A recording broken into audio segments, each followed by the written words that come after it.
Oke, pagi ini Minggu 28 Juli jam setengah 7 lebih dikit. Ini situasi di GKSBS Tanjung Karang. Udah rame ya, karena tinggal 20 menit lagi ini kita akan ibadah. Hari ini full. Ada kenaikan kelas sekolah minggu juga di sana. Tuh, udah mulai. Oke, jam 7 kurang 2 menit.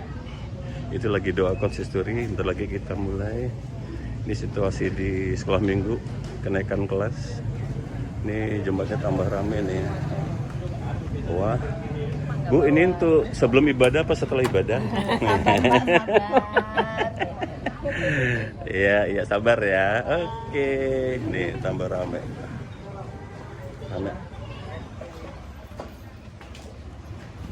Kita udah latihan pemanasan jadi aman. Blok 4 juga udah pemanasan dia. Mau ngisi persembahan pujian. Wah, rame banget nih. Rame banget. Full house.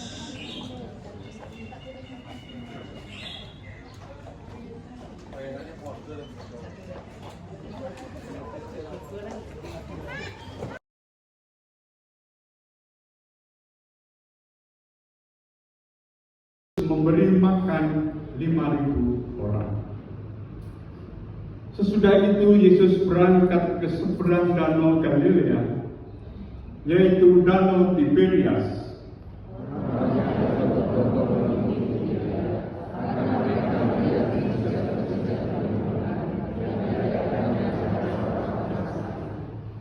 Dan Yesus naik ke atas gunung dan duduk di situ dengan murid-muridnya.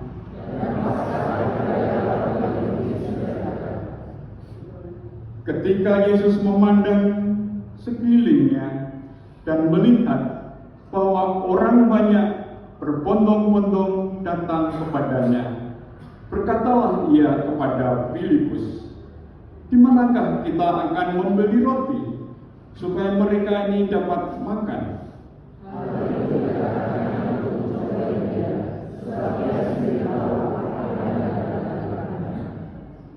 Jawab, ada seorang anak yang mempunyai 5 roti jelai dan 2 ikan. Tetapi apakah artinya itu untuk orang sebanyak ini?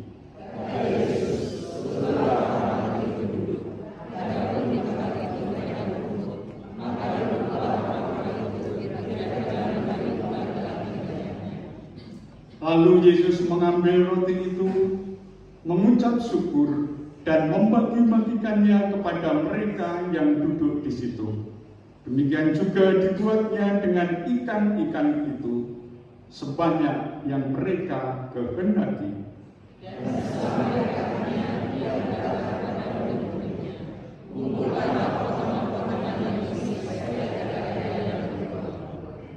Maka mereka pun mengumpulkannya dan mengisi 12 bakul penuh dengan potongan-potongan dari kelima roti jelai yang lebih setelah orang makan.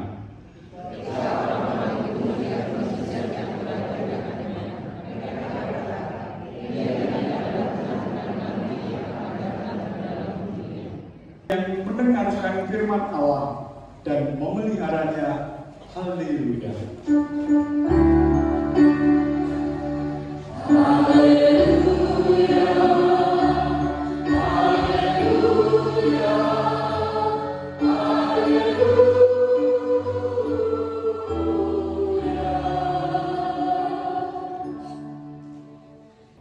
Kita sering mengatakan, wong saya saja masih perlu diberi diakonia, masih perlu bantuan.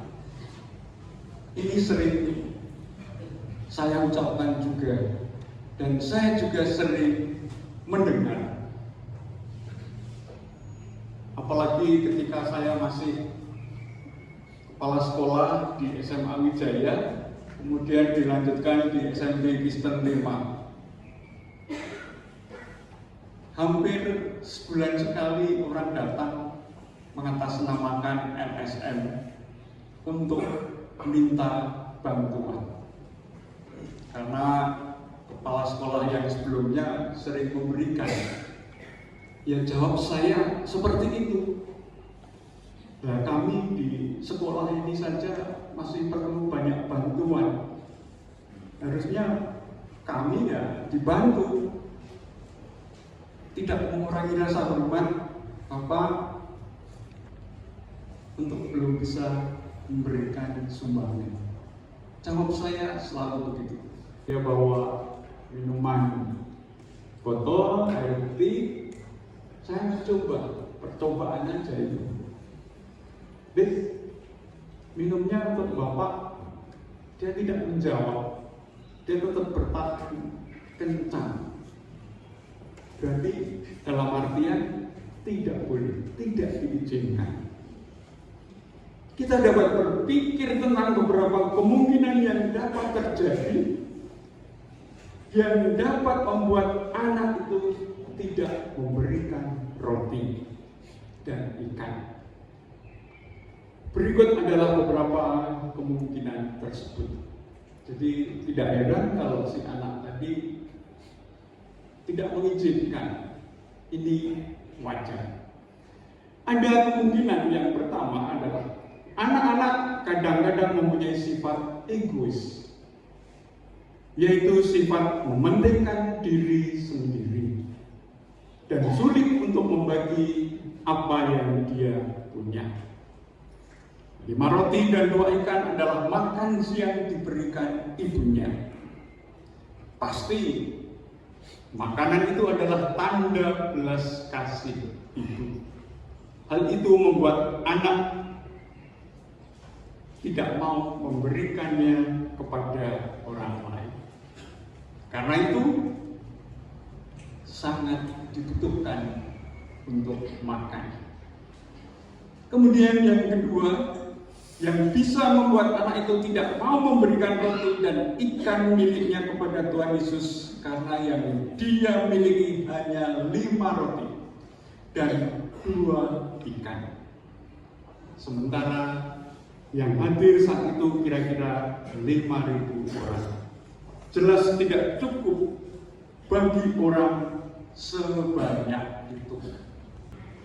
Kemungkinan lain adalah bahwa anak ini hanya mempunyai roti jelek, yaitu roti yang dibuat dari tepung jelek, yaitu roti yang dibuat di bawah standar, sejenis padi-padian yang lebih murah daripada gandum dan biasanya dikonsumsi oleh orang miskin.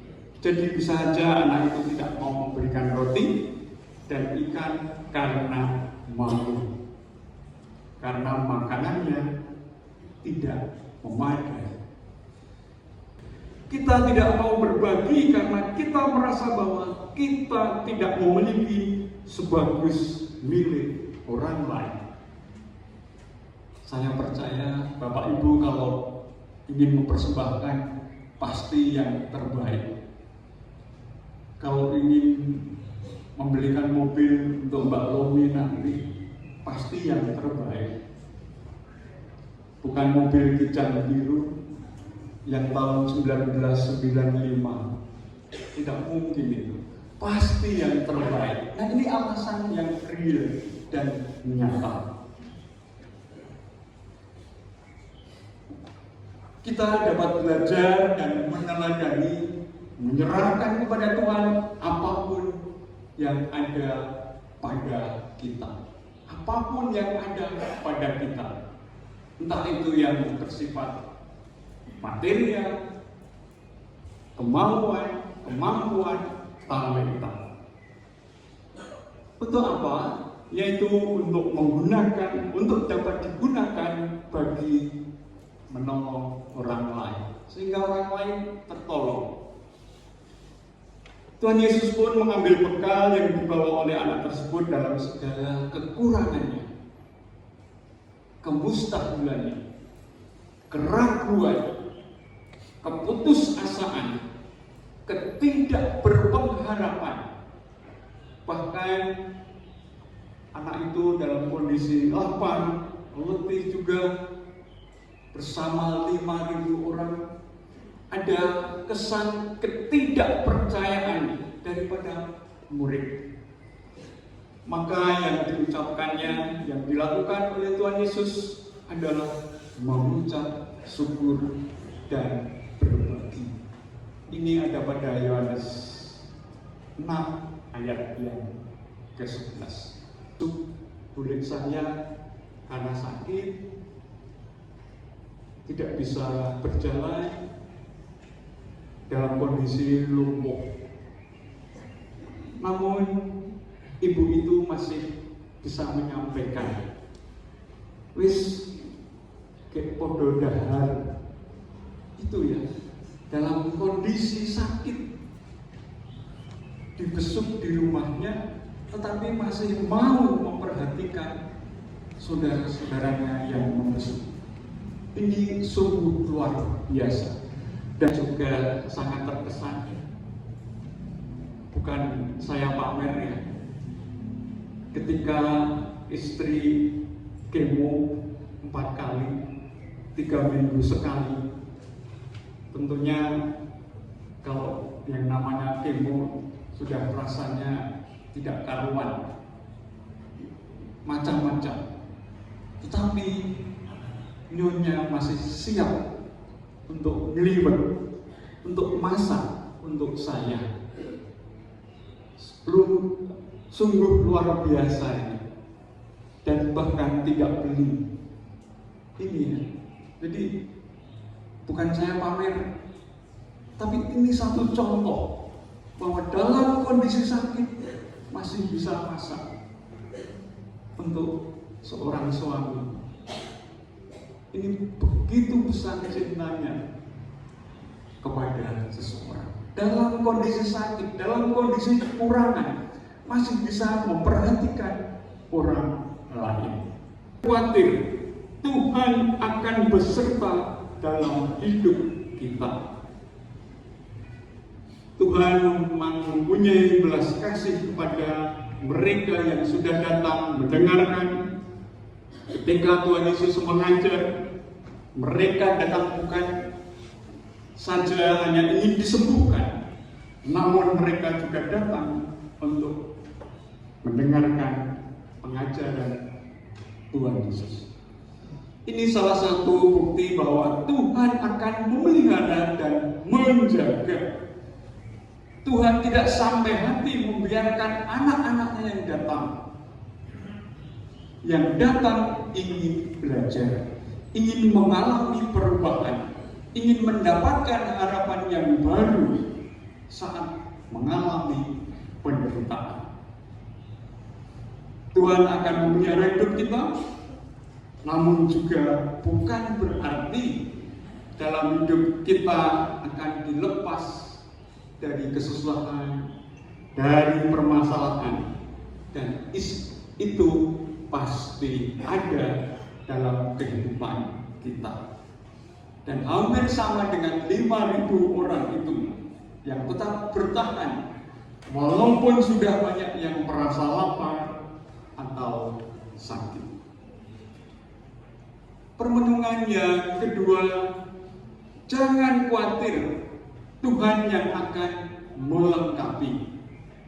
Yang seringkali kita khawatir, merasa tidak cukup, tidak baik, padahal kita punya sumber daya yang memberkati orang lain. Saya pernah ditegur oleh almarhum Pendeta Yusak ketika diberi tugas pelayanan, saya menolak. Saya ditegur, "Hei Pran, jangan seperti itu, dosa." Keras tegurannya. Karena apa? Tuhan telah memberikan kemampuan talenta yang ada.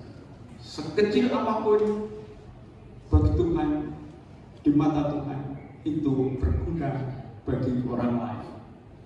Saya dicelekkan mata dan hatinya akhirnya terbongkar. Ya wis lah, siap jadi anggota majelis meskipun berbekal yang hanya sedikit. Kalau lalu jadi majelis awal-awal senangannya menjadi penerima tamu. Ya itu sebatas itu dulu. Namun Tuhan akhirnya memperlengkapi. Saat menyerahkan apa yang ada pada diri kita berubah kemauan dan talenta yang ada kepada Tuhan, maka Tuhan akan melipat gandakan sehingga akan semakin banyak orang yang akan mengakui belas kasih dari berkat Tuhan. Yang semula diawali segelintir yang kita punya, itu pun sebetulnya adalah milik Tuhan. Apakah kita masih sering ragu, takut untuk melakukan apa yang Tuhan minta?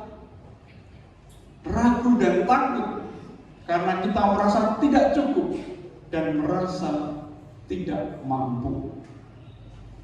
Nanti suatu saat tahun 2026 ada pelarian yang begitu banyak. Nah ini mulai dari sekarang juga harus mulai mempersiapkan diri.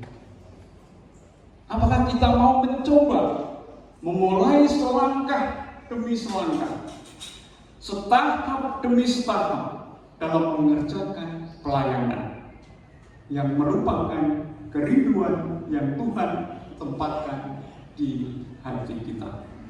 Ibu dan saudara-saudari yang dikasihi Tuhan, melalui peristiwa ini kita kembali renungkan satu pertanyaan penting, yaitu di manakah pengharapan kita saat kemustahilan sudah menguasai situasi kita.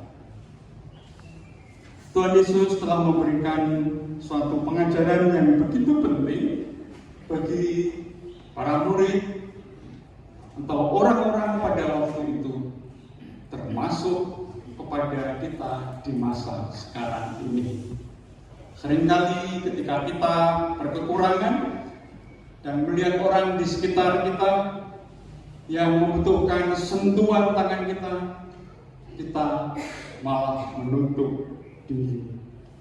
Dan seperti para murid yang tidak mau mempedulikan kebutuhan orang lain, kita harus dan terus mengingat perkataan Tuhan Yesus bahwa kita yang bertanggung jawab juga untuk kebutuhan orang lain. Ketika kita mengetahui ada saudara kita yang kekurangan, marilah kita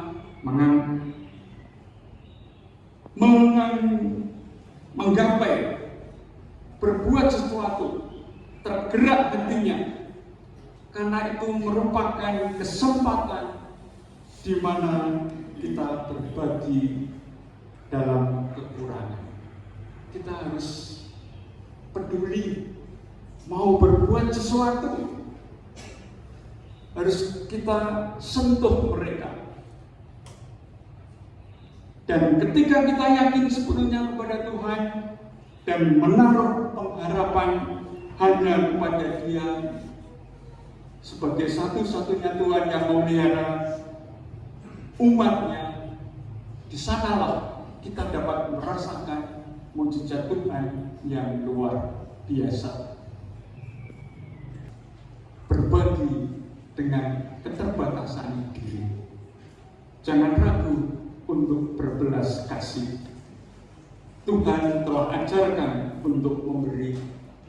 Teruslah kita untuk berbagi kasih. Bapak, Ibu, dan saudara-saudari, Tuhan memberkati. Amin.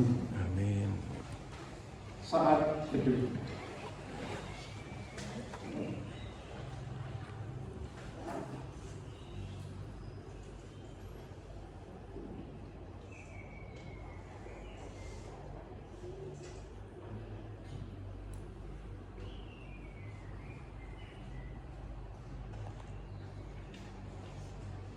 saat teduh selesai,